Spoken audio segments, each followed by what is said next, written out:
Japanese officer spoke without raising his voice. He said the school would reopen on Monday. He said Mariano Marcos would prepare a list of teachers by Friday.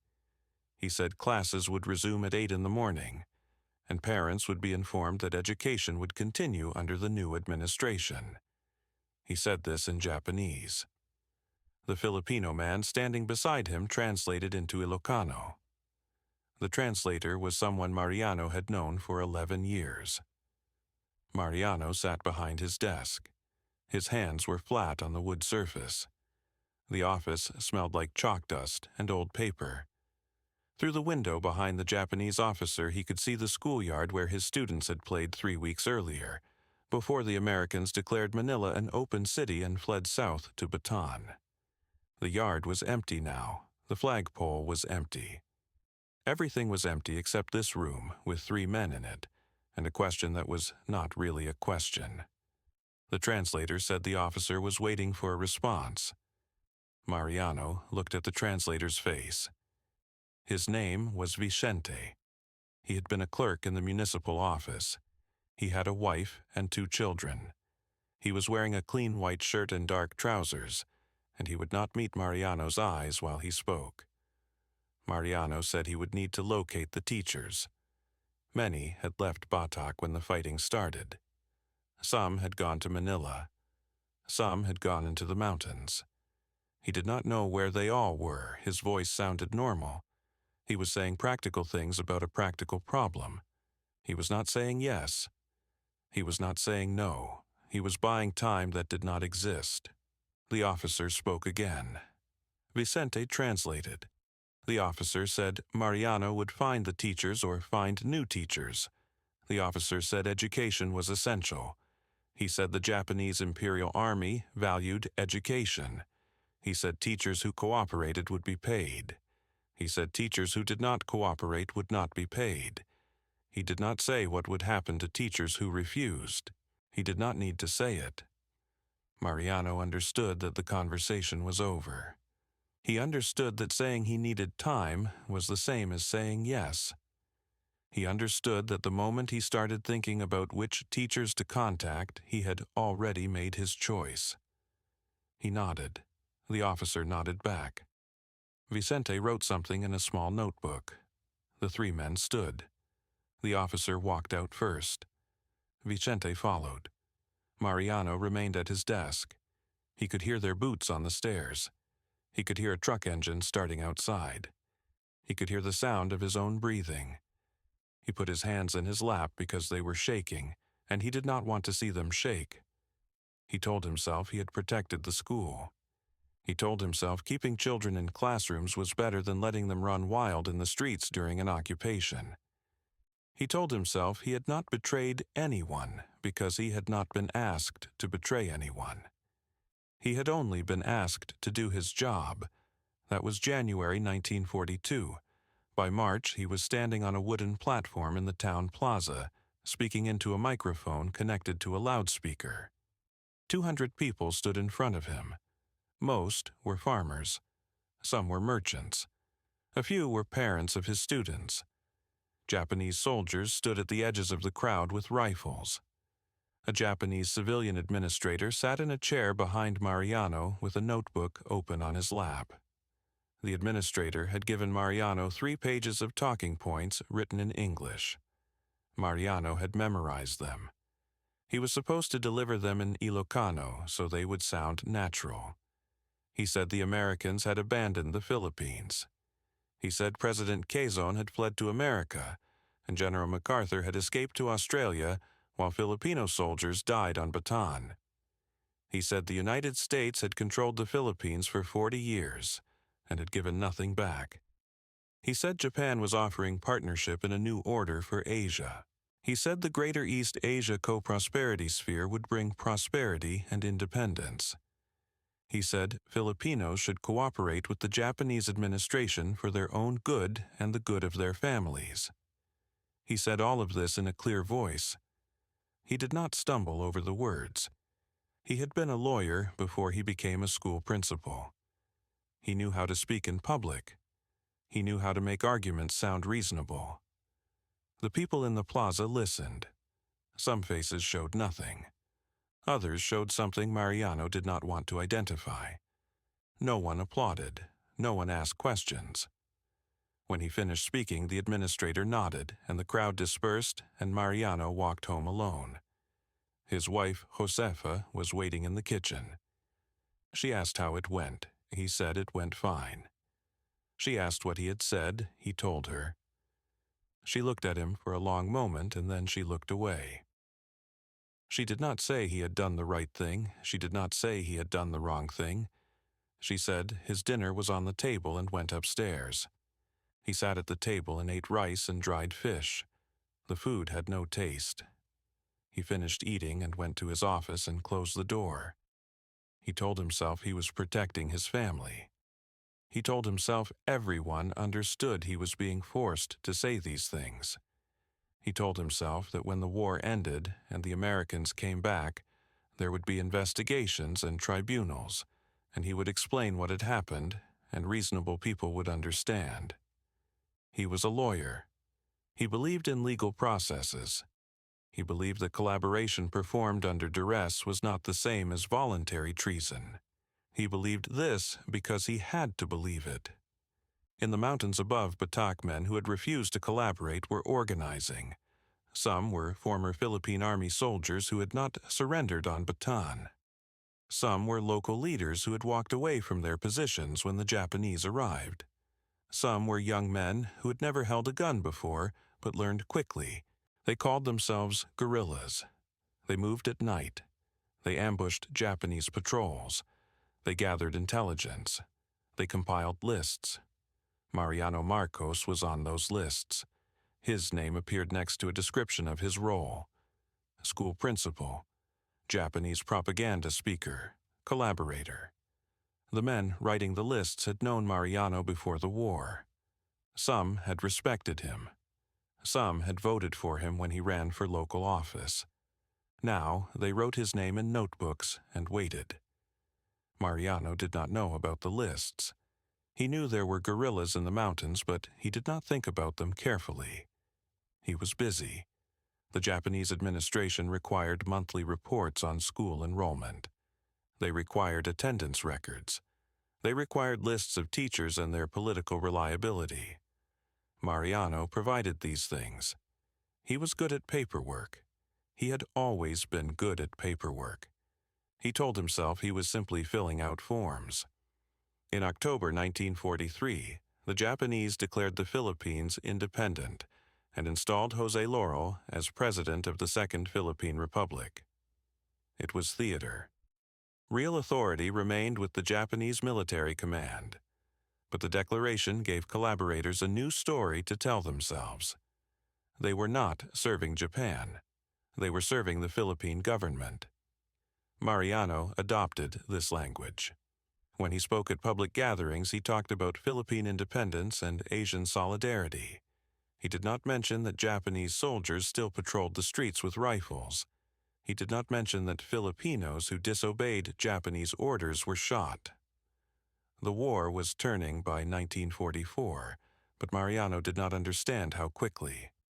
American forces landed on Leyte in October. They landed on Luzon in January 1945. The Japanese began losing control. Guerrilla attacks increased. Supply lines broke.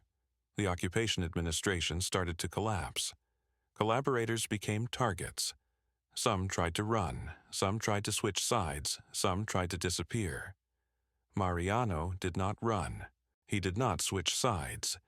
He stayed in Batak and continued going to his office and filing his reports because he did not know what else to do. His entire identity was built on being a respectable man, a lawyer, an educator, a civil servant. He could not imagine himself living in the mountains with a rifle. He could not imagine abandoning his family. He could not imagine starting over. So he stayed.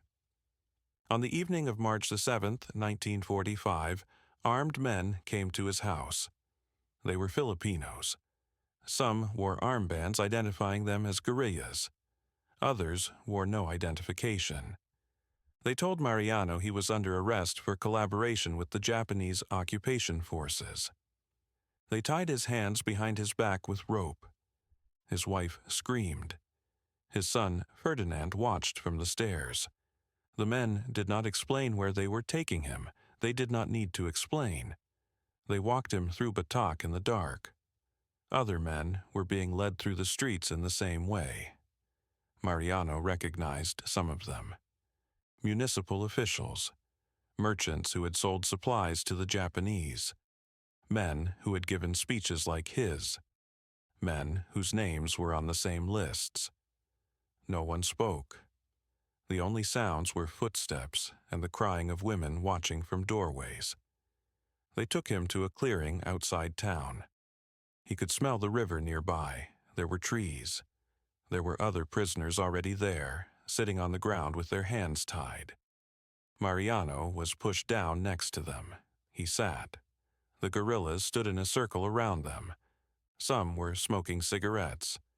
Some were checking their rifles. No one was in a hurry. Mariano looked at the other prisoners. He knew most of them. One was a municipal judge who had continued hearing cases under Japanese supervision. One was a merchant who had supplied rice to Japanese troops. One was a teacher who had worked at Mariano's school. Their faces showed different things: fear, resignation, confusion. Mariano wondered what his own face showed. A man stepped forward from the circle of guerrillas. Mariano recognized him. His name was Teodoro. He had been a farmer. He had attended meetings where Mariano spoke about cooperation with the Japanese. He was carrying a rifle now. He looked at Mariano for a long time without speaking. Then he turned and spoke to the other guerrillas in a voice too low for Mariano to hear. Mariano understood that there would be no trial. He understood that the legal processes he had believed in did not exist here. He understood that the words he had spoken from platforms and the reports he had filed and the cooperation he had given had consequences that could not be explained away.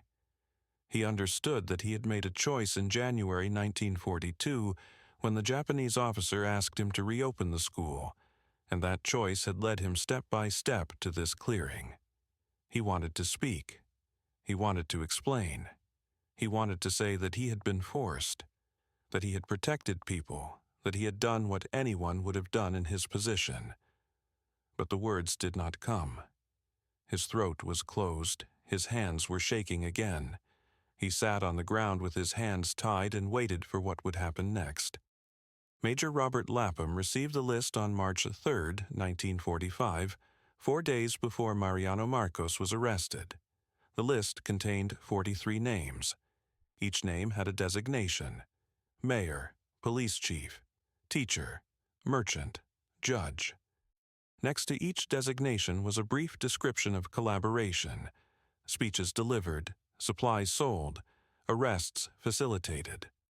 The list was typed on thin paper that had been folded many times. It arrived at Lapham's field headquarters carried by a guerrilla runner who had walked 30 kilometers through Japanese-controlled territory.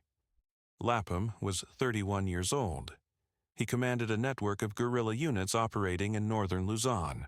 His official title was Commanding Officer of the United States Armed Forces in the Philippines, North Luzon. But his actual authority came from relationships built over 3 years of living in the mountains with Filipino fighters who had refused to surrender when Bataan fell. He spoke Tagalog poorly and Ilocano not at all. He relied on translators and local commanders who understood the complex networks of family loyalty and political rivalry that determined who could be trusted. He read the list carefully. Some names he recognized from intelligence reports. Others meant nothing to him. He asked the runner who had compiled the list. The runner said it came from the guerrilla unit operating in Ilocos Norte province, commanded by a former Philippine Army lieutenant named Teodoro Asuncion. Lapham asked if the accusations had been verified. The runner said yes. Lapham asked how they had been verified. The runner said the people in Ilocos Norte knew who had collaborated. Everyone knew. Lapham understood what the list represented. It represented 3 years of anger and humiliation and powerlessness. It represented farmers watching their rice requisitioned by Japanese troops while collaborators received payment. It represented young men hiding in the mountains while prominent citizens gave speeches about cooperation. It represented a settling of accounts that would happen whether Lapham authorized it or not. His role was not to prevent it. His role was to ensure it served military objectives and did not spiral into chaos. He asked the runner to wait outside. He called in his operations officer, a Filipino captain named Ernesto Santos. Santos had been a lawyer before the war. He understood legal procedures. Lapham showed him the list and asked for his assessment. Santos read the list without expression. He said the names were credible. He said collaboration prosecutions would be necessary when civil authority was restored. He said executing collaborators before liberation was premature and legally questionable. Lapham asked what would happen if they did nothing. Santos said the guerrillas would execute the collaborators anyway, without coordination or documentation. Lapham asked what would happen if they intervened to stop it. Santos was quiet for a moment. Then he said, intervening to protect collaborators would destroy the relationship between American forces and the guerrilla units. He said guerrillas had been fighting for 3 years with minimal support, while collaborators lived safely in towns. He said stopping the guerrillas from settling accounts would be seen as betrayal. Lapham made a decision that appeared reasonable given the circumstances. He would not authorize executions. He would not order them. He would not participate in them, but he would not prevent them. He told Santos to send a message to Lieutenant Asuncion, stating that guerrilla commanders were responsible for maintaining discipline in their areas of operation, and that collaboration cases should be documented for future prosecution. He did not say what should be done with collaborators before future prosecution. He did not need to say it. Santos drafted the message. Lapham signed it. The runner carried it back to Ilocos Norte. The message was received on March 5th. Lieutenant Asuncion read it carefully. He understood what it meant. The Americans would not interfere. He called together the senior members of his unit and showed them the list. They discussed each name. Some they knew personally. Some they had known before the war. Some were related to men in the unit. One name generated particular interest: Mariano Marcos. Several men remembered him. One said Marcos had defended a man accused of murder in 1935. The victim had been Julio Nalundasan, a political rival. Marcos and his son Ferdinand had been suspects but were acquitted due to lack of evidence. Nalundasan's relatives still lived in Ilocos Norte. Some were now guerrillas. The man speaking was one of them. Asuncion understood that personal grievances were contaminating military justice. He also understood that separating personal grievances from legitimate prosecution was impossible in a community where everyone knew everyone, and old conflicts never fully died. He asked the group to focus on collaboration charges, not old murders. He asked for evidence of speeches, written documents, testimony from witnesses. The evidence was provided. Multiple people confirmed that Marcos had given speeches supporting the Japanese administration. Teachers confirmed he had filed reports on school operations. Municipal employees confirmed he had attended coordination meetings. Asuncion made notes. He told the group that arrests would be conducted on March 7th. He told them to bring prisoners to the clearing near the river where previous executions had occurred. He told them to document everything. He did not specify what would happen after documentation. Everyone understood what would happen after documentation. On March the 6th, Asuncion sent a runner to Lapham's headquarters with a report stating that collaboration cases were being processed in accordance with military discipline and that prisoners would be detained pending civil prosecution. The report listed 17 names from the original 43. Mariano Marcos was among them. The report did not mention execution, it mentioned detention. Lapham received the report and filed it in his records. He did not inquire further. He had given guidance. Local commanders were implementing it. The system was functioning as designed. The arrests occurred as planned. Mariano and 16 other men were taken from their homes and brought to the clearing. Guards rotated through the night. Some prisoners slept. Others sat awake. Mariano sat awake. He could hear the river. He could hear guards talking quietly. He could hear one of the prisoners praying. He did not pray. He tried to organize his thoughts into an argument that would convince reasonable men. He had been a lawyer. He knew how to construct legal arguments. The problem was finding reasonable men. Morning came slowly. The guards built a fire and made coffee. The smell reached the prisoners. No one offered them coffee. No one spoke to them. At approximately 8 o'clock, Lieutenant Asuncion arrived with 6 additional guerrillas. One was carrying a notebook. One was carrying a camera. The camera surprised Mariano.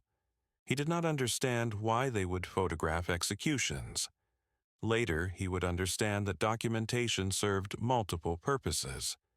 It proved collaborators had been dealt with. It demonstrated guerrilla authority. It created evidence for future legal processes or future political leverage. Asuncion stood in front of the prisoners and spoke in Ilocano. He said they were charged with collaboration with the Japanese occupation forces. He said collaboration was treason against the Philippine Commonwealth. He said treason carried the death penalty under existing military law. He said each prisoner would be given an opportunity to make a statement. He said statements would be recorded. He said nothing about trials or appeals or legal representation. The first prisoner was called forward. He was a municipal judge. He said he had continued hearing civil cases under Japanese supervision because people needed legal services for property disputes and family matters. He said he had never heard criminal cases involving guerrillas or resistance activity. He said he had protected people by maintaining normal legal procedures. He spoke for approximately 3 minutes. When he finished, Asuncion asked if anyone had testimony regarding this man. 2 guerrillas spoke. They said the judge had signed arrest warrants for suspected guerrilla supporters. They said families had been detained based on those warrants. The judge said he had been forced to sign them. No one responded to this. The judge was returned to the group of prisoners. The second prisoner was called forward. He was a merchant. He said he had sold rice to Japanese troops, but had also supplied rice to guerrilla units through intermediaries. He said everyone had to survive. He said refusing to sell to the Japanese would have resulted in his execution. He spoke for 2 minutes. When he finished, Asuncion asked if anyone had testimony.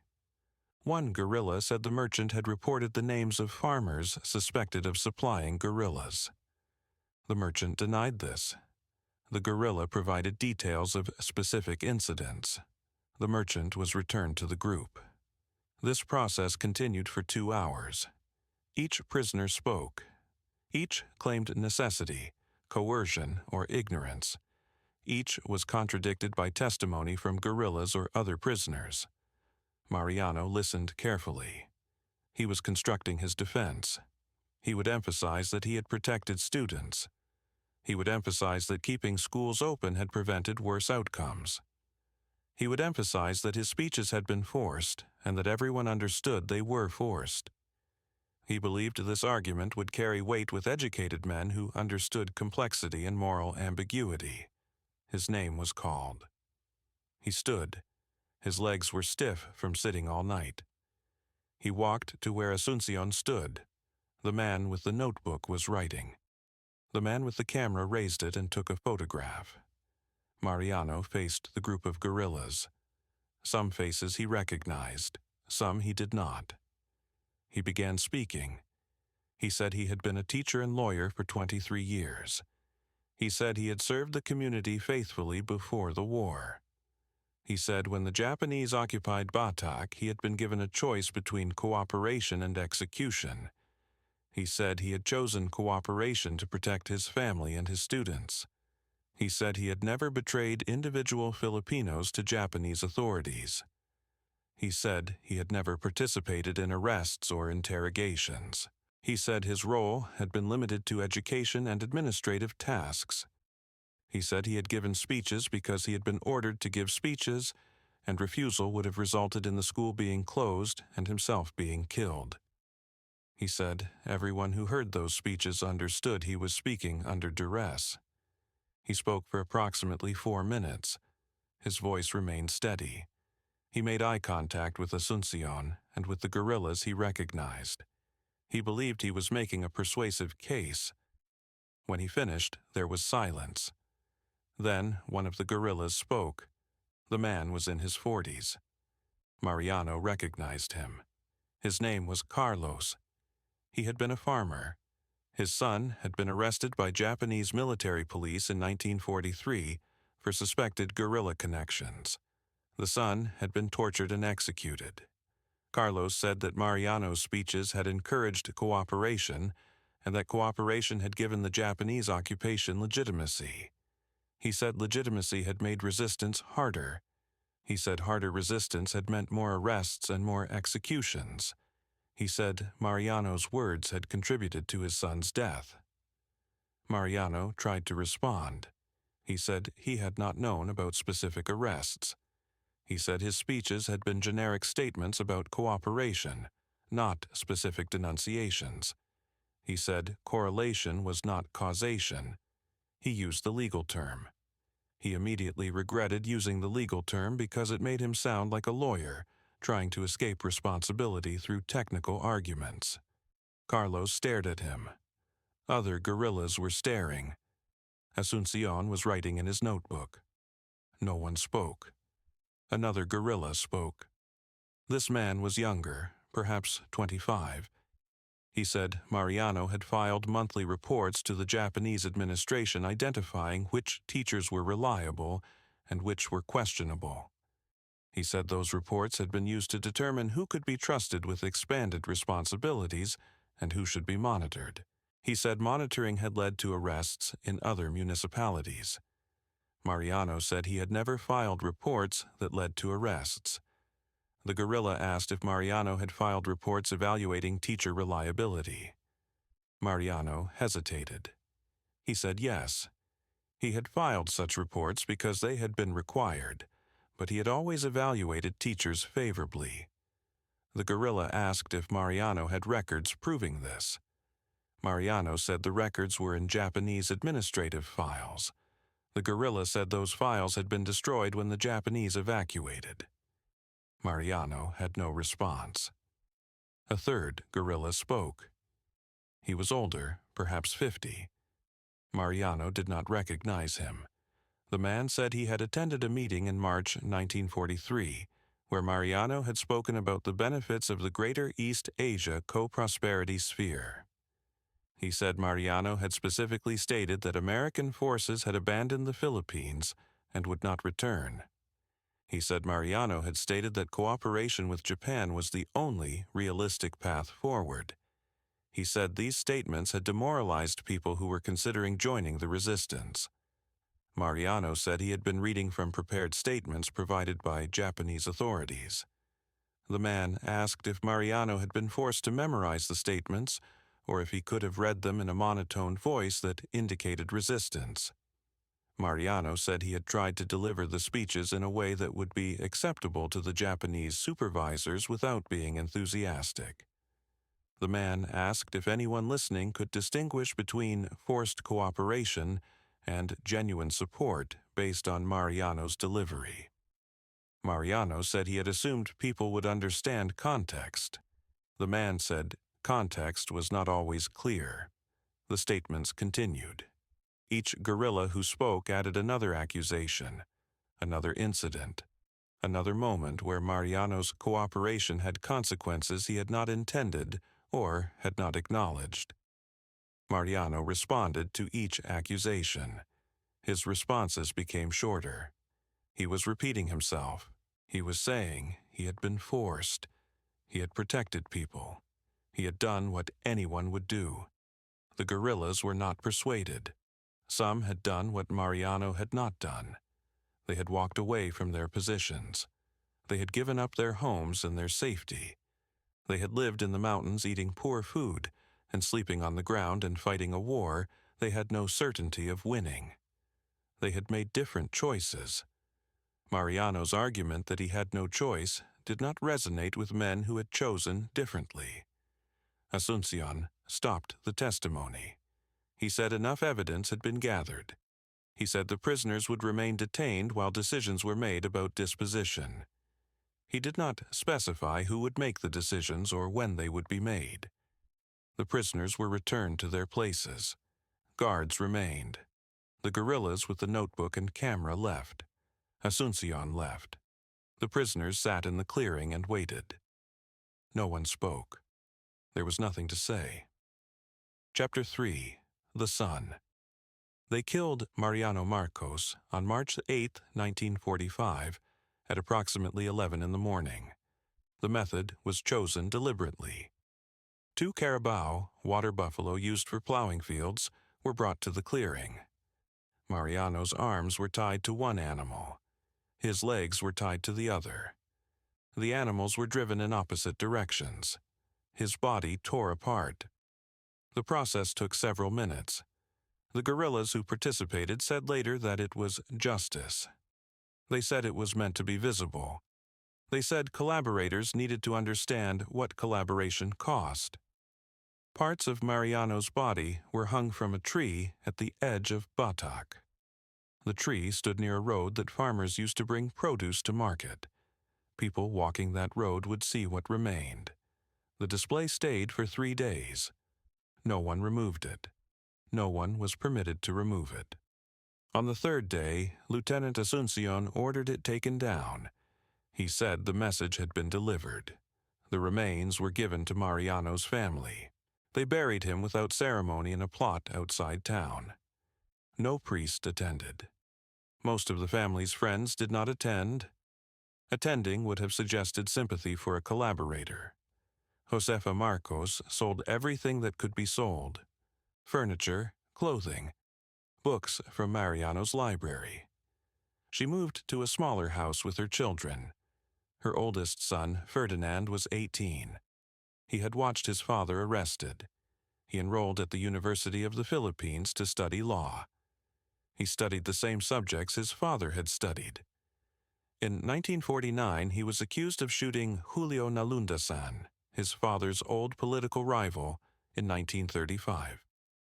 The accusation had been made before, but evidence had been insufficient. Ferdinand was tried, convicted, sentenced to prison.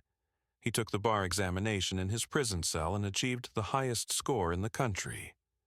The Supreme Court eventually overturned his conviction. Ferdinand returned to Ilocos Norte and entered politics. In 1952, Ferdinand wrote to the Philippine Veterans Administration requesting rehabilitation of his father's name. He argued that Mariano had been an educator who protected students during occupation and that execution had been unjust. The petition was denied. The denial letter stated that collaboration with enemy forces invalidated all prior service and that executions carried out by recognized guerrilla units under American coordination were considered legitimate acts of war. Ferdinand kept the letter. He also kept a photograph that had been taken in March 1945. The photograph showed a large acacia tree. Something was hanging from the branches, but the image quality was poor. On the back, someone had written a date and a single word in Ilocano that meant warning. Ferdinand carried this photograph through his entire political career. He never showed it to anyone. After his death in 1989, investigators found it in his personal files. Ferdinand was elected president in 1965. The United States supported him. American military bases at Clark Field and Subic Bay were essential to operations in Southeast Asia. Ferdinand understood this. He provided what the Americans needed. In 1972, he declared martial law. Opposition leaders were arrested. Critical newspapers were shut down. He ruled by decree. The United States did not object. Reynaldo Cruz was 23 years old in 1977 when military intelligence officers arrested him at his apartment in Manila. He was a student at the University of Santo Tomas. He had attended a meeting where someone had criticized government economic policy. Someone at the meeting had been an informant. Reynaldo was taken to a detention facility in Fort Bonifacio. He was held in a room with concrete walls and no windows. The room smelled like disinfectant and something else underneath the disinfectant that he could not identify. The interrogation lasted 3 days. Officers asked about his professors, his classmates, his reading materials, his family's political views. When he said he did not know the answers they wanted, they applied electric shock to his fingers and genitals. When he invented answers, they applied more shock because the answers did not match information from other detainees. On the 3rd day, an officer told him he would be released if he signed a statement saying he had been treated well and had confessed voluntarily to communist sympathies. Reynaldo signed. They released him. He went home.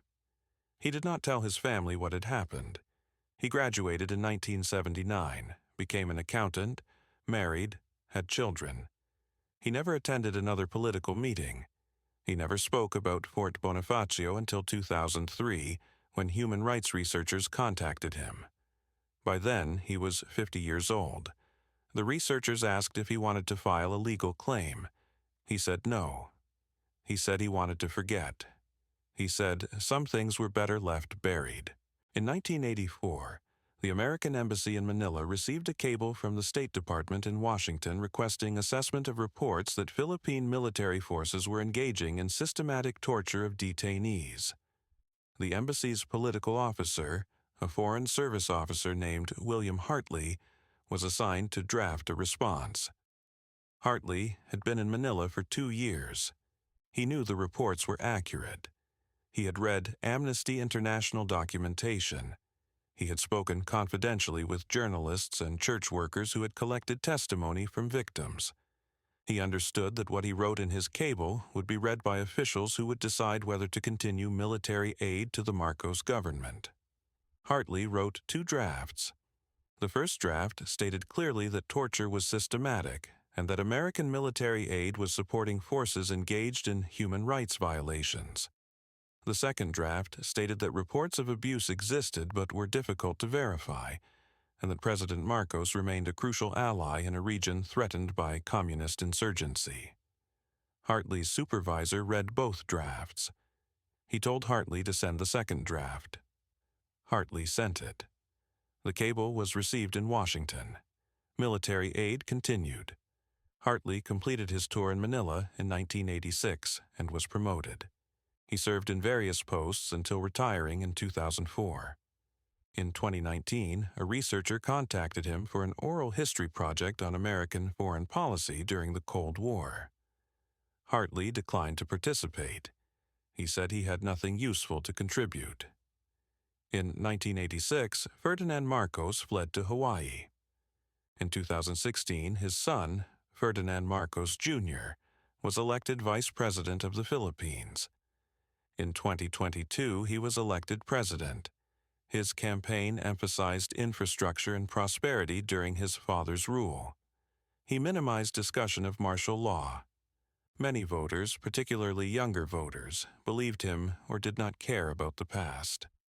On election night in 2022, Reynaldo Cruz watched the results on television in his apartment in Manila. He was 68 years old. He had not thought about Fort Bonifacio in years.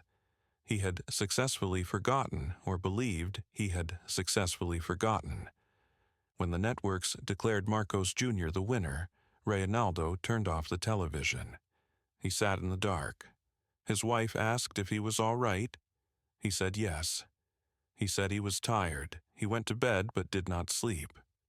He lay awake, thinking about a concrete room and a photograph he had never seen of a tree he had never visited, where something had happened before he was born, that had somehow led to this moment where the son of the man who had ordered his torture was now president, and everyone was celebrating, and no one was asking the questions that should be asked. In 2024, researchers from the University of the Philippines interviewed a 94-year-old man who had been a guerrilla in Ilocos Norte during the war. They asked about collaboration prosecutions after liberation. They asked whether justice had been served or whether executions had been revenge. The man was quiet for a long time. Then he said he regretted that it was necessary. The researchers asked if it had been necessary.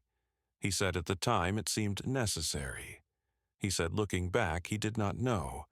He said the question assumed there had been a choice, and he was not sure there had been a choice. He said systems and wars and occupations create situations where all choices are bad, and people make the choice that seems least bad in the moment. He said judging those choices afterward from safety and distance was easy. He said making them in the moment was not easy. He said the man he helped kill had probably believed he was protecting his family. He said he had believed he was protecting his country. He said both things were true, and both things led to a man being torn apart by animals. The researchers asked if he thought about it. He said every day. He said he had killed other men during the war, shot them in combat, but those deaths did not stay with him the way the execution stayed with him. He said there was a difference between killing a man who was trying to kill you and killing a man whose hands were tied. He said that difference lived in him and he carried it, and there was no putting it down. The researchers thanked him. He asked them why they were studying this. They said they wanted to understand how communities fractured during occupation and whether reconciliation was possible afterward. He said he did not have wisdom to offer. He said he had only what happened.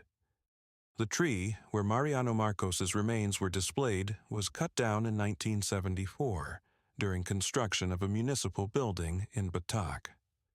No marker was placed. The building housed government offices. People who worked there walked through the space where the tree had stood. Most did not know what had stood there. The land where the clearing was located is now part of a rice farm. The family that owns the farm has worked it for 3 generations. Their grandfather was one of the guerrillas. He never spoke about what happened there. He farmed rice and raised children and died in 1979. His children farm the land now. They plant and harvest and sell rice. The land produces well. Nothing marks it as different from any other rice farm in Ilocos Norte. In summer, the fields are bright green. In autumn, they turn gold. The rice grows and is cut and grows again. The seasons continue. The land remembers nothing.